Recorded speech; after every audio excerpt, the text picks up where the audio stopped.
3, 2, 1, ignition. Liftoff. Jack Austin, astronaut. Exposed to inappropriate levels of solar energy. Sunlight makes him the world's smartest man. I know everything! I want that brain taken out. Heat Vision, the motorcycle with the mind of Jack's unemployed roommate. Together they run for their lives, blocked at every turn by adventure. Move out, don't mess around. Move out, you bring me down. Move out, I forget about, don't make the sound and move out.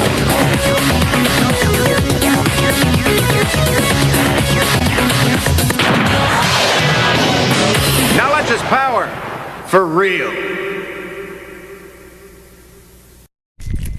Hey, it's Jack. I'm a star. Real quick, things aren't really going as anyone planned, and I don't know what anyone did plan because they didn't really fill me in on that part. But I'm at the house in Castle Rock. It's been somewhat carefully looked over by people that I'm not gonna say I trust them, but they seem to be doing what they need to be doing. I guess there's been crimes that have happened here, and until recently no one bothered to investigate these crimes in the way they're supposed to be investigated, and that's largely because the people down here in Castle Rock don't understand the law at all. Let's see, what time is it?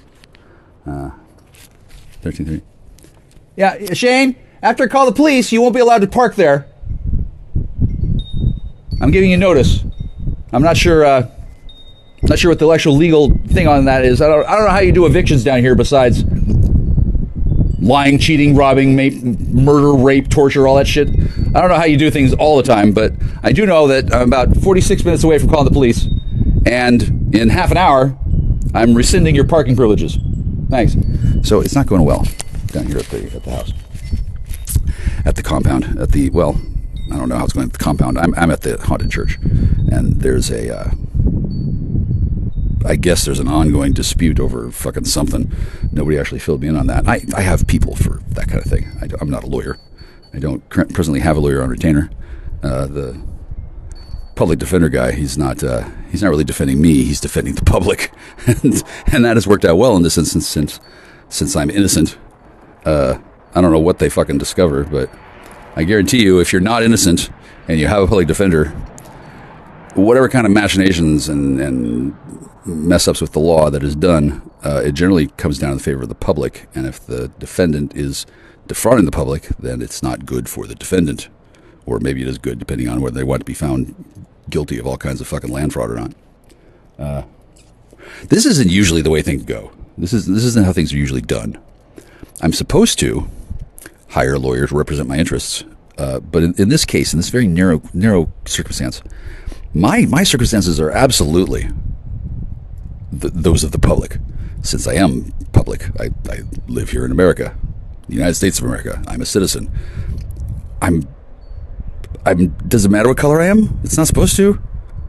If somehow there's some law that hasn't been caught up to with the whole civil rights thing, like, I don't give a fuck. Okay, I'm human. I still have my soul. I haven't made any agreements with anyone of a demonic nature. I would prefer not to ever have to, but this whole situation is just getting untenable for tenancy. Like, for example, neighbor Shane is a tenant. I don't know why the fuck he thinks he gets to own the place, but he doesn't. And even if he does, he's not real nice. I guess he thinks he needs to be mean to get me out of his area, but I think he's delusional if he's going to do it by the way that he's been doing it. And then I'm not sure what he's been doing. I don't know. I'm relatively insulated from that part of the thing. Sure, there's a lot of traffic. Do you hear this traffic? All these cars going back and forth. Seems like a lot of people are using my road. Well, not, excuse me. It's not my road. It's I think it's a military road. I think this road here it's a right of way that the military has to have. That the I-5 goes down into the land of 6 rivers, and one of the rivers is right next door. I think it's the Colis River. I think. I'm not really sure. They could probably, people who lived here for a long time, they could probably change the name of the river just by setting up a flare or whispering to the raccoons or something, and then everybody knows who belongs here, what the name of the new river is. But unlike many people who come to places in Carpetbag, like Gifford's, Clifford's. My middle name's Clifford, but it's not something that I'm using to commit fraud with, right? Anyway, this road down here, they call it Barnes Drive Northeast, I believe, and this definitely has a military background. This area, this is the kind of area where gorillas in the mist and in the trees commune with Tarzan and chase away the interlopers. And for some time now, obviously the neighbors have thought me to be an interloper, or perhaps the kind of interloper that doesn't belong here, or whatnot, whatever. It's easily one of those situations where the blacks have moved in and then they're all pissy and moiling about it, which I don't think is nice. Like, for example, let's say I married a black woman, which apparently, according to some people, I did. Apparently, they think. Well, I won't say her name, but I guess some people think that a woman who can turn into a bird is black. And she might well be if she's working for some government group that has black operatives, black ops, right? They're not. God, there's a lot of birds here. I can actually see the birds. It's not robots in the trees, right? Well, if those are robots, they're very well cunningly well disguised. But I hear a lot more birds than I've seen, and I'm pretty sure there's birds here. It's a nice area. I'm blessed to be able to live here. And apparently some of the people who signed the deal that allowed me to live here, they may not have read some of the fine print as carefully as might have been needed for a group of people who thought they were just going to fucking rip somebody off. Like, no, they're not going to rip me off. Everything that happens here happens for my benefit. And if this turns into a huge fucking civil rights legal battle that involves Shane showing up to court in fucking shackles and orange suits, and Shane consists of a being with 7 bodies and 1 mind, I'll fucking make the Paratwa reboot like a real winner. Thanks. Christopher Hines, this probably a pen name, I'm not sure. Hinz. He wrote this book called Liege Killer. It was a science fiction novel. Very good, very, very good. I think it won the Hugo, or maybe the Nebula, or maybe both. It was a while ago. It came out in, not sure, I think 85. It had 2 sequels, so a trilogy, and he wrote one other book. And I don't think he wrote any more books. I think he found that authorship was not to his liking, or he wrote another name, or he was originally an author. I'm not sure how it works in the publishing world, although I look forward to finding out. Anyway, it's a very, very good science fiction novel about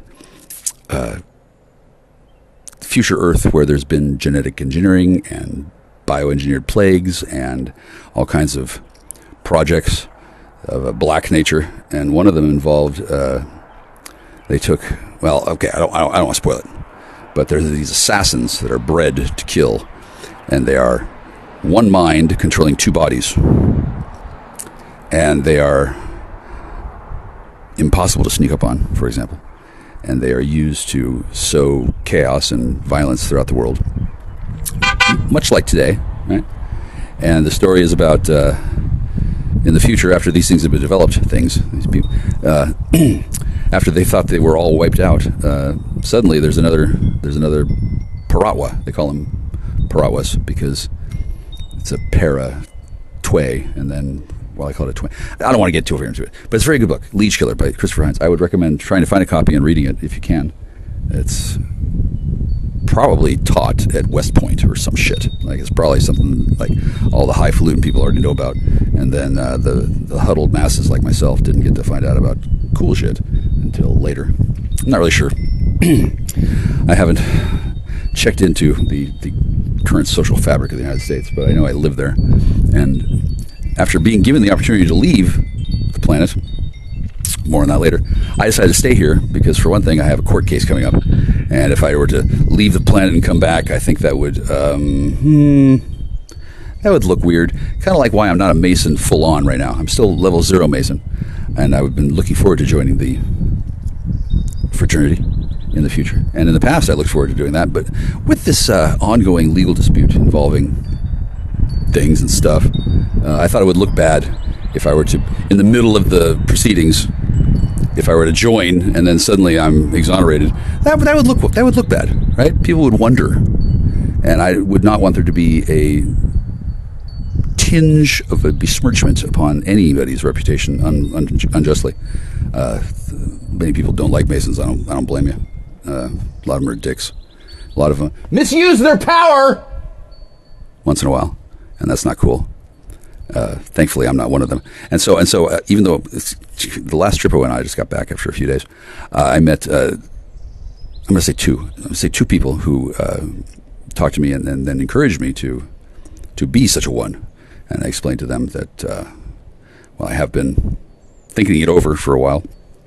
And after 32 years of thinking it over, I'm probably going to hook up, honestly. I'm not sure which lodge I might join, but it's a secret anyway, punyling. I don't really need to tell you, I could. My understanding is that in the past there have been Masons who have been more open than others. And these days, I imagine a lot of them keep their secrets pretty close to the vest, right? But I'm in a position where I don't have to do that. I think I will be asked to make a decision. I think this is my speculative theory. God says to say that I'm talking to God, but okay, yeah. God just told me that one of the things that I'm going to be doing is whether I'm going to be still casually listing things off whenever I feel like it, or if I'm going to be willing to enter into a network of willing occlusion, right? Some things need to be kept secret, like whether or not there's a dumb under my house or whether it's underneath dumbass's house, like where the dumb is. Most people have figured out that there's a dumb here, probably because it's, the military knows, so it's not really a secret. But there are other things that are secret, like how to get into the cavern underneath the Sphinx in Egypt. There's a cavern that's perfectly square, rectangular, carved out of the rock with no openings to the outside world underneath the Sphinx. And so how that was done, that if I were to know how that was done, I wouldn't tell fucking anybody, right? But that's the kind of oath that would be part of my entrance into whatever the fuck I'm going to enter. And I really do want to. I have for quite some time. And I didn't make my final decision on whether I was going to do that or not until fairly recently, a few months back. It's a wild world out there. It's very complicated. And it would behoove anyone, I think, to step carefully and to not jump into anything. Hang on. Did you hear that? Right on, man. Oh, that's a nice ride. That is a nice motorcycle. I can neither confirm or deny that's a superluminal being who came down and formed himself into a motorcycle just to punctuate my speech. It could be. I don't know. I know that I'm telling you the truth. I don't know, and not that I'm pretending, saying I don't know, to hold a secret. Some people do one thing, some people do the other. And there comes a time in a man's life when there's nothing else to do but to fucking lie. And I choose not to do that, so I'll probably end up being the flag carrier and the jugular chewer. Hang on. Shane, it's 13:43. You got like 17 minutes. I'm calling the police. Well, no, you have 23 minutes. Well, some indeterminate number of minutes before I call somebody. Just, you got time. All he has to do is, like, talk, right? But this guy appears to think that he can live somewhere else and have somebody else here and then still be the same person. And let me tell you, the law does not fucking work that way. That kind of deception, during a time of war, I suppose, maybe, but this isn't that kind of war. And anyway, there's groups that handle this kind of shit. This is some high level tomfoolery that I barely understand, and I can only speak about it at all because I haven't joined. Right? I'm still level 0. Still level 0. Looking forward to being something different. I might just step back down to level 1/2 or level 3/4. Because for one thing, a lot of these people are Fucking dicks. Shane's not as bad. Shane, I do like you, but rules are rules. He's kind of a dick. Kind of, right? And then he's in an awkward situation where he's doing what he was supposed to do, he thought, to the best of his abilities, and it still didn't work. And it's going to end up with police showing up and surrounding his house, and then him being on record that's going to mysteriously disappear, and then it'll be just like what happened to me, probably. I don't know. He has options. I do too. And one of my options is to call the police and report various things and stuff, which, you know, I don't really like to do that, but I may have to. I don't think it counts as snitching, but a lot of people have different versions of that word.